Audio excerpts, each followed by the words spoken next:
Toll প্লাজায় বেপরোয়া বাস, অভিযুক্ত বাস চালক গ্রেপ্তার। নৌযান শ্রমিকদের লাগাতার ধর্মঘটে বন্দরে বন্ধ পণ্য খালাস। এবং অর্থ পাচারের ফাইল নষ্ট করতেই সচিবালয়ে আগুন, বললেন রিজভী।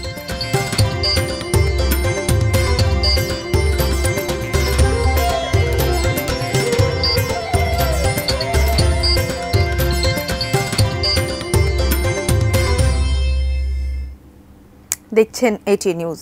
সারা দেশের সর্বশেষ খবরাখবর নিয়ে এটি নিউজের নিয়মিত আয়োজন দেশের খবরে আমন্ত্রণ জানাচ্ছি আমি মারিয়া শিমু। এতক্ষণ শুনছিলেন আকিজ বশির গ্লাসের সৌজন্যে শিরোনামগুলো। এবারে বিস্তারিত। ধলেশ্বরী টোল প্লাজায় বেপরোয়া বাসের ধাক্কায় মৃত্যুর ঘটনায় অভিযুক্ত বাস চালক নুরুদ্দিনকে গ্রেপ্তার করা হয়েছে। এদিকে নিহত 4 জনের বাড়ি মুন্সিগঞ্জের নন্দনকোনা গ্রামে। সেখানেই পাশাপাশি সমাহিত হয়েছেন 3 জন। বাস চালক ও মালিকের দৃষ্টান্তমূলক শাস্তির দাবিতে ফুঁসে উঠেছেন স্বজন ও এলাকাবাসী। মুন্সিগঞ্জ প্রতিনিধি ভবতোষ চৌধুরী নুপুরের তথ্য ও ছবিতে ডেস্ক রিপোর্ট।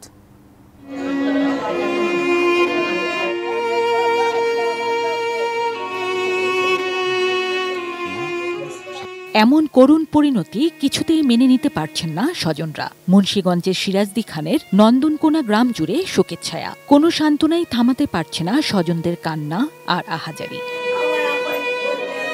শুক্রবার রাতে নিজ গ্রামের পাশাপাশি কবরে শেষসজ্জা হয়েছে ইকবাল হোসেনের স্ত্রী আমিনা আক্তার আর তার 2 মেয়ে ইমি ও রিহার। নাতিরাই আজকে সমাহিত করা হয়েছে তার দাদির বাড়ি নোয়াখালীতে। সরকার রাস্তার উন্নয়ন করছে, কিন্তু অ্যাক্সিডেন্ট দুর্ঘটনা এটার উন্নয়ন কেউই করে না এই বাংলাদেশের মধ্যে। এটাই সবচেয়ে বেশি দুঃখ। বেপরোয়া ড্রাইভার ঠিক করে নেই। নিরাপদ সড়ক চাই প্রতিটা ঘরে, সারা বাংলাদেশে একটা স্লোগান হোক, আমি এই চাই, আর কিচ্ছু চাই না। মুহূর্তে একটি পরিবার শেষ হয়ে গেল যন্ত্রদানব বাসের ধাক্কায়। শুক্রবার সকালে ঢাকা জুরাইন থেকে ব্যক্তিগত গাড়িতে করে একটি সামাজিক অনুষ্ঠানে যোগ দিতে গোপালগঞ্জ যাচ্ছিল পরিবারটি। ধলেশ্বরী টোল প্লাজায় অপেক্ষমান তাদের গাড়িকে বেপরোয়া গতিতে ধাক্কা দিয়ে পিষে ফেলে ব্যাপারী পরিবহনের একটি বাস। দুমড়ে মুচড়ে যায় প্রাইভেট কারটি। মৃত্যু হয় ইকবাল হোসেনের স্ত্রী আমিনা আক্তার, মেয়ে ইমি, রিহা এবং 2 বছর বয়সী নাতি আইয়াজের। এখনো 3 জন হাসপাতালে চিকিৎসাধীন। ড্রাইভারের অবহেলার কারণে হয়েছে। ড্রাইভারকে শাস্তির আওতায় এটার সূক্ষ্ম বিচার চাই।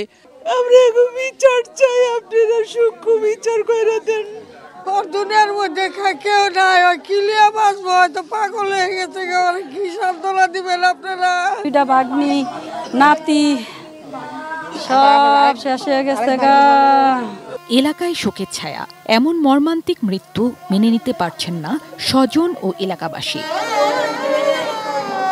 জিনিয়া ইসলাম, ডেস্ক রিপোর্ট, এটি নিউজ। দেখছেন দেশের খবর। নৌযান শ্রমিকদের লাগাতার ধর্মঘটে বন্দরে বন্দরে পণ্য খালাস বন্ধ রয়েছে। চাঁদপুরের মেঘনা নদীতে এমভি আল বাখেরা জাহাজে 7 খুনের ঘটনায় জড়িতদের বিচারের দাবিতে বৃহস্পতিবার রাত 12টার পর থেকে এই কর্মবিরতি শুরু হয়। ধর্মঘটে চট্টগ্রাম বন্দরের বহির্নোঙরে 20টি বড় জাহাজে আটকা পড়েছে প্রায় 4.5 লাখ টন আমদানি পণ্য। এছাড়া বহির্নোঙরে বড় জাহাজ থেকে পণ্য নিয়ে দেশের বিভিন্ন নৌপথে যাওয়ার সময় আটকে আছে 770টির মতো লাইটরেস জাহাজ, যেগুলোতে 10 লাখ টনের মতো বিভিন্ন পণ্য রয়েছে। মোংলা বন্দর থেকে যশোরের নওয়াপাড়া পর্যন্ত কোথাও কোনো নৌযান চলছে না। পায়রা ও বরিশাল বন্দরে পণ্য খালাস কার্যক্রম বন্ধ রেখেছেন শ্রমিকরা। কর্মবিরতি দীর্ঘায়িত হলে নিত্য প্রয়োজনীয় দ্রব্যের দামে প্রভাব পড়ার আশঙ্কা রয়েছে বলে দাবি করছেন ব্যবসায়ীরা।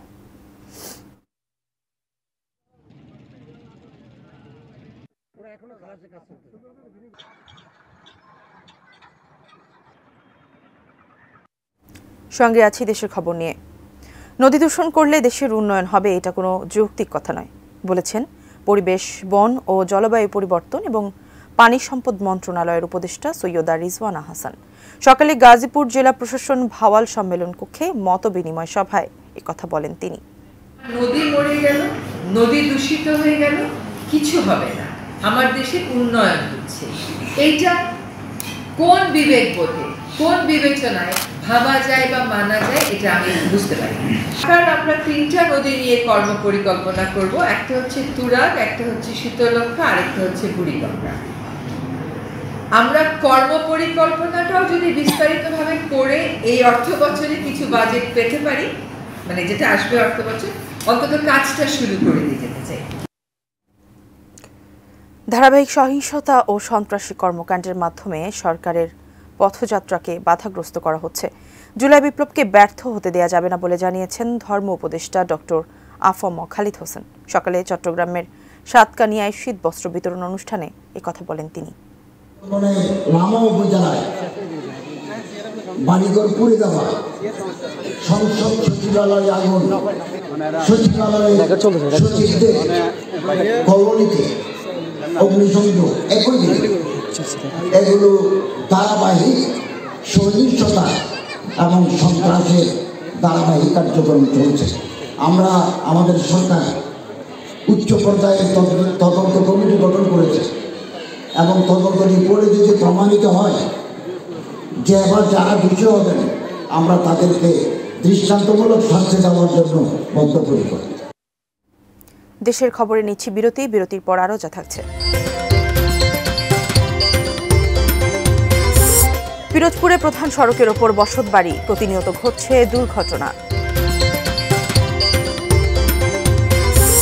এবং বাড়িতে বসেই নানা যন্ত্র আবিষ্কার করছেন ঝিনাইদহের তাসফির।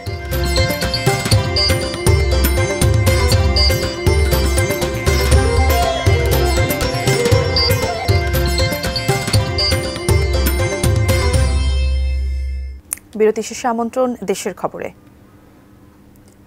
রাজধানীর কেআইবিতে সংস্কারের দায় ও নির্বাচনের পথরেখা সংলাপের ৪র্থ অধিবেশন চলছে। আমরা সরাসরি সেখানে যুক্ত হচ্ছি। আপনি যদি সংসদের পরিবর্তন মানে সংবিধানের পরিবর্তন করতে চান, সেই ক্ষমতা যদি আপনি প্রতিনিধিদের কাছে দিতে চান, তাইলে হয় আপনি গণপরিষদ নির্বাচন করবেন।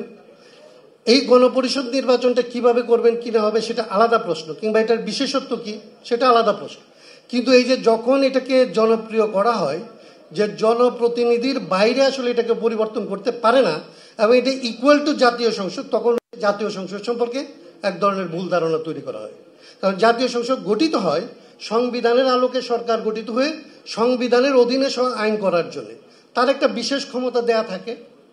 আমাদের এখানে যেটা বললেন একটু আগে সালেউদ্দিন, যে সে অ্যামেন্ড করতে পারে সংবিধান অনেক সময় 2/3 মেজরিটি হলে। অ্যামেন্ডমেন্টটাকে অ্যামেন্ডমেন্ট হিসেবে বোঝা আমাদের এখানকার কতগুলো অভিজ্ঞতাকে বিবেচনার মধ্যে নেওয়ার প্রয়োজন আছে আমি মনে করি। ধরেন এই যে নির্বাচন সংক্রান্ত যে সমস্ত জিনিস, সেগুলো তো আমাদের অভিজ্ঞতা আছে। আমরা একটা সংস্কার করেছিলাম, ধরেন এটাকে সংস্কার ধরি যদি, কিংবা অ্যামেন্ডমেন্ট আকারে করেছিলাম, একটা সংস্কার করেছিলাম, এটার পদ্ধতি ছিল অ্যামেন্ডমেন্ট, 13th অ্যামেন্ডমেন্ট আমরা করেছি। আসলে বাংলাদেশের নির্বাচন পদ্ধতির সংবিধানের মধ্যে নির্বাচনের যে ব্যবস্থাটা ছিল সেই ব্যবস্থাটার সংস্কার, কিন্তু পদ্ধতি হিসেবে আমরা যেটাকে ব্যবহার করেছিলাম সেটা হচ্ছে অ্যামেন্ডমেন্টের পদ্ধতি। এবং অ্যামেন্ডমেন্টের পদ্ধতির লিমিটেশন হচ্ছে যে আরেকটা অ্যামেন্ডমেন্ট দিয়ে আপনি জনগণকে জিজ্ঞেস না করে এটা ফেলে দিতে পারেন। আদালতের আরেকটা ক্ষমতা থাকে, আপনারা যেটা বলছেন যে এইটা অ্যামেন্ডমেন্ট নাকি সামথিং বিয়ন্ড অ্যামেন্ডমেন্ট, অ্যামেন্ডমেন্টের চাইতে বেশি কিছু কিনা, তার এটা পরখ করার ক্ষমতা থাকে। সেই ইচ্ছা করলে এটাকে বাতিল করে দিতে পারে। তার মানে আপনি আজকের যে পরিবর্তনটা বাংলাদেশের সংবিধানের জন্য করা প্রয়োজন মনে করেন, সেইটা পরবর্তীতে পরিবর্তনের ক্ষমতা কি আপনি সংসদকে দিতে চান? সেটা পরিবর্তনের ক্ষমতা কি আসলে আদালতের কাছে দিয়ে দিতে চান? যদি দিয়ে দিতে চান তাহলে পরিষ্কার করে বলেন যে আমরা এরকম সংস্কার করব যেটা পরের আদালত এসে বাতিল করে দিতে পারে, অথবা আরেক পরবর্তী সংসদ এসে বাতিল করে দিতে পারে। যদি এটা না চান, আপনার অভিজ্ঞতা যদি বলে যে বাংলাদেশে এই সমস্ত পরিবর্তনের ভেতর দিয়ে যাওয়ার যে অভিজ্ঞতা হয়েছে তাতে আসলে এটা আর এদের কাছে দেওয়া নিরাপদ না, তাহলে আপনাকে পদ্ধতিগতভাবে আসলে এটা কতটা কারেক্ট পদ্ধতি নেওয়া যায়, পদ্ধতির জায়গাটা কতটা আসলে এটাকে টিকিয়ে রাখার জন্য সহায়ক হবে, সেরকমের একটা পদ্ধতি আপনাকে বের করতে হবে। এবং সেই পদ্ধতিগুলির মধ্যে সবচাইতে গ্রহণযোগ্য পদ্ধতি হচ্ছে গণপরিষদ নির্বাচন। বাংলাদেশের যেটা আসলে হাবিব যে আলোচনাটা তুলছে, আমি এটা গুরুত্বপূর্ণ মনে করি যে গণপরিষদ মানে কি। আগামীকালকে যদি বিএনপি 300 সিট নিয়ে আসে, সে কি আসলে নতুন করে তার মতো করে সংবিধান তৈরি করতে পারবে? ইসলামী আন্দোলন যদি আসলে 300 সিট নিয়ে আসে কিংবা 201 সিট নিয়ে আসে, তাইলে কি সে তার মতো করে আসলে সংবিধান তৈরি করতে পারবে? এই জায়গাটা হচ্ছে খুব পরিষ্কার। আমাদের এখানে অভিজ্ঞতা আছে, যেটা এর আগেও আলোচনা হয়েছে, যে আপনি একটা কনফ্লিক্টিং জিনিসের মধ্যে দিয়ে যদি সংবিধান পরিবর্তনের জিনিস, সংবিধান পরিবর্তনের রাজনীতি আর আপনার নির্বাচনের পরিবর্তনের নির্বাচনী রাজনীতি, এই দুইটাকে যদি পার্থক্য করে দেখতে না পারেন তাইলে এই ভুলটা হবে। নির্বাচনের ব্যাপারটা হচ্ছে মেজরিটি এটা ঠিক করে, মেজরিটি দিয়ে গভর্নমেন্ট হয়, কিন্তু সংবিধান শুধুমাত্র সিম্পল মেজরিটির ব্যাপার না। সংবিধান হচ্ছে সমস্ত জনগণের প্রতিনিধিত্বের প্রশ্ন, এবং সেই জন্যে সংবিধানের পরিবর্তনের মতো ঘটনা যখন ঘটে তখন জাতীয় ঐকমত্য বলেন, সমঝোতা বলেন, এই পরস্পর বিরোধিতার জায়গা থেকে বেরিয়ে আসতে হয়। বাংলাদেশের যে সামনে যে ঝুঁকিটার মধ্যে পড়েছে, এইটা আমরা এই আলোচনা থেকে আমরা পরিষ্কার বুঝতে পারি। তরুণদের একটা বড় অংশ মনে করে যে আসলে এইটাকে নির্বাচনের রাজনীতির বাইরে গিয়ে প্রথমত আসলে সংবিধান পরিবর্তনের রাজনীতিটা করতে হবে, এবং তারা এই হিস্ট্রি থেকে এই অভিজ্ঞতাটা নিয়ে বলতে পারে, এটা যৌক্তিক। আবার বাংলাদেশে যারা আসলে বিভিন্ন সময় এইখানে নির্বাচনকে যেভাবে প্রলম্বিত করা হয়েছে, নির্বাচনকে আসলে পিছনে ঠেলে দিয়ে এখানে যে ধরনের ষড়যন্ত্র হয়েছে, যেভাবে বিভিন্ন দলকে ক্ষমতা থেকে বাইরে রাখার চেষ্টা করা হয়েছে, একটা রাজনৈতিক দল ভ্যালিডলি সে আশঙ্কা করতে পারে যে আগামী নির্বাচন আমাকে পিছিয়ে দেওয়ার চেষ্টা করা হচ্ছে, মানে এর পেছনে ষড়যন্ত্র আছে। রাজধানীর কেআইবিতে সংস্কারের দায় ও নির্বাচনের পথরেখা সংলাপের চতুর্থ অধিবেশন চলছে। আমরা সরাসরি সেখানে যুক্ত ছিলাম। সচিবালয়ে আগুন গভীর ষড়যন্ত্রের অংশ। শেখ হাসিনার মুখ্য সচিবের অর্থ পাচারের ফাইল সহ দুর্নীতির ফাইলপত্র নষ্ট করতেই সচিবালয়ে আগুন দেওয়া হয়েছে বলে মন্তব্য করেছেন বিএনপির সিনিয়র যুগ্ম মহাসচিব রুহুল কবির রিজভী। সকালে রংপুরের মিঠাপুকুরের আটপুনিয়া গ্রামে সচিবালয়ে আগুন নিভাতে গিয়ে নিহত ফায়ার ফাইটার শায়ানুর জামান নয়নের বাড়িতে আমরা বিএনপি পরিবারের পক্ষ থেকে খোঁজ খবর নেয়ার পর সংক্ষিপ্ত সমাবেশে কথা বলেন তিনি অভিযোগ করেন সরকার পালিয়ে গেলেও বিশেষ করে আমলাতন্ত্র এখনও ফ্যাসিবাদের তোষামদি করছে। সচিবালয়ে আগুন নিভাতে গিয়ে নিহত ফায়ার ফাইটার শায়ানুর জামান নয়নের বোনকে আগামী 1 মাসের মধ্যে চাকরি দিতে সরকারের প্রতি আহ্বানও জানান রিজভী। শেখ হাসিনা সরকারের একজন প্রধান আমলা সচিব অনেক টাকা পাচার করেছেন। তার ফাইলটি ছিল যেগুলো পুড়ে গেছে, যে ফাইলগুলো, সেই ফাইলের মধ্যে আমরা 1 মাস সময় দিচ্ছি সরকারকে এই পরিবারের ওই মেয়েটিকে চাকরি দেওয়ার ব্যবস্থা করবেন। সরকার যদি এই ক্ষেত্রে গরিবসী করে, আমরা কথা দিচ্ছি আপনাদের সামনে, আমরা তো একটি রাজনৈতিক দল, আমরা ক্ষমতায় নেই, আমরা আমাদের সাধ্য অনুযায়ী তার চাকরির ব্যবস্থা আমরা করি। পিরোজপুর জেলার কাউখালীর প্রধান সড়কের ওপর দাঁড়িয়ে রয়েছে একটি বসতবাড়ি, যা পরিণত হয়েছে মরণ ফাঁদে। বারে বারে ঘটছে দুর্ঘটনা, অজ্ঞাত কারণে তবু সরানো হচ্ছে না বাড়িটি। পিরোজপুর প্রতিনিধি মোহাম্মদ শফিকুল ইসলাম মিলনের তথ্য ও ছবিতে ডেস্ক রিপোর্ট। পিরোজপুরের সাথে নেছারাবাদ উপজেলার সড়ক যোগাযোগের একমাত্র পথটি কাউখালী উপজেলার উপর দিয়ে চলে গেছে। প্রতিদিন এ সড়ক দিয়ে চলাচল করে অসংখ্য যানবাহন, স্কুল কলেজের শিক্ষার্থী সহ হাজার হাজার মানুষের চলাচলের পথও এটি। সড়ক ও জনপথ বিভাগের সড়ক, অথচ কাউখালী উপজেলার কচুয়াকাঠি বেইলি ব্রিজের পাশে রাস্তার প্রায় মাঝ বরাবর দাঁড়িয়ে এ বাড়িটি, যার কারণে বিপরীত দিক থেকে আসা যানবাহন দেখার উপায় নেই। 1 বছরে এখানে ঘটেছে 7টি দুর্ঘটনা। প্রতিদিন ঝুঁকি নিয়ে চলতে হচ্ছে যানবাহনের যাত্রী ও পথচারীদের।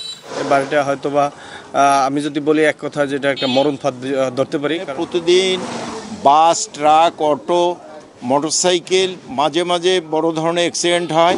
এই ঘরটি কেন রাস্তার মধ্যে অপসারণ হচ্ছে না, এজন্য আমি সড়ক ও জনপথের দৃষ্টি আকর্ষণ করছি। অনেক দুর্ঘটনার কারণ, অথচ অজানা কারণে সরানো হচ্ছে না বাড়িটি। সড়ক ও জনপথ বিভাগের কর্মকর্তারা বলছেন, মামলার কারণে অপসারণ সম্ভব হচ্ছে না। আদালতের সিদ্ধান্তের অপেক্ষায় রয়েছেন তারা।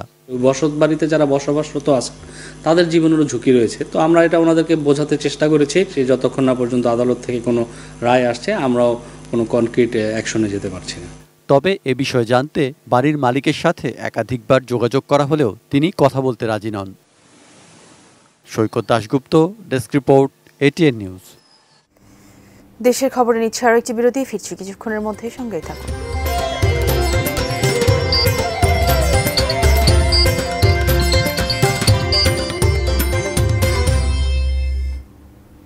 বিরতি শেষে আমন্ত্রণ, দেখছেন দেশের খবর। ঝিনাইদহ জেলায় পলিটেকনিক ছাত্র তাসফির পরিচিতি ক্ষুদে বিজ্ঞানী হিসেবে বাড়িতে বসেই তৈরি করছেন নানা রকম যন্ত্রপাতি। তার তৈরি করা সিএনসি বা কম্পিউটার নিউমেরিক্যাল কন্ট্রোল মেশিন বেশ আলোড়ন তুলেছে। তার স্বপ্ন দেশি স্বল্প খরচে উন্নত মানের মেশিন ও ডিভাইস তৈরি করে আমদানি নির্ভরতা কমানো। ঝিনাইদহ প্রতিনিধি ইমন হাসানের তথ্য ছবিতে ডেস্ক রিপোর্ট। ঝিনাইদহ পলিটেকনিক ইনস্টিটিউটের ৪র্থ সেমিস্টারের ছাত্র শাহরিয়ার রহমান তাসফি বিজ্ঞানের প্রতি আগ্রহ আর আবিষ্কারের নেশায় ঘরে বসেই তৈরি করেছেন স্বয়ংক্রিয় ইনকিউবেটর মেশিন। মাত্র ২২০০ টাকার মেশিনটিতে একসাথে ফোটানো যাবে প্রায় ২০০ মুরগি, কোয়েল, পায়রা বা হাঁসের ডিম। বাইক ওয়াশে স্প্রে মেশিন, যাতে খরচ ১১০০ টাকা মাত্র। এছাড়াও তৈরি করেছেন সেন্সর, কলিং বেল সহ নানা রকম ডিভাইস।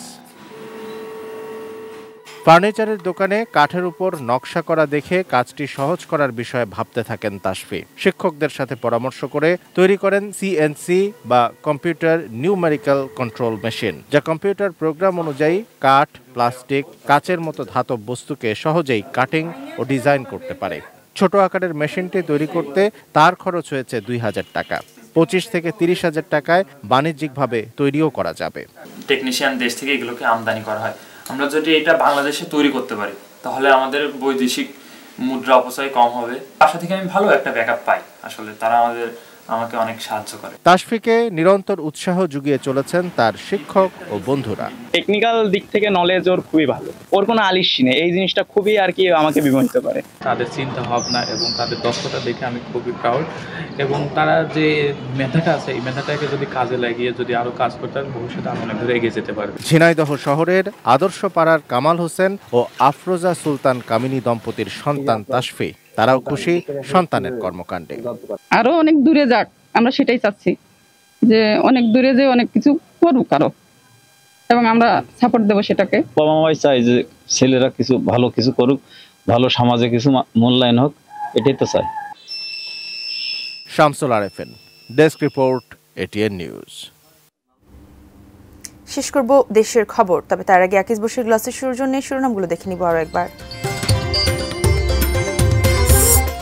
টোল প্লাজায় বেপরোয়া বাস, অভিযুক্ত বাস চালক গ্রেপ্তার। নৌযান শ্রমিকদের লাগাতার ধর্মঘটে বন্দরে বন্ধ পণ্য খালাস। অর্থ পাচারের ফাইল নষ্ট করতেই সচিবালয়ে আগুন, বললেন রিজভী। পিরোজপুরে প্রধান সড়কের ওপর বসতবাড়ি, প্রতিনিয়ত ঘটছে দুর্ঘটনা। এবং বাড়িতে বসেই নানা যন্ত্র আবিষ্কার করছেন ঝিনাইদহের তাসফির।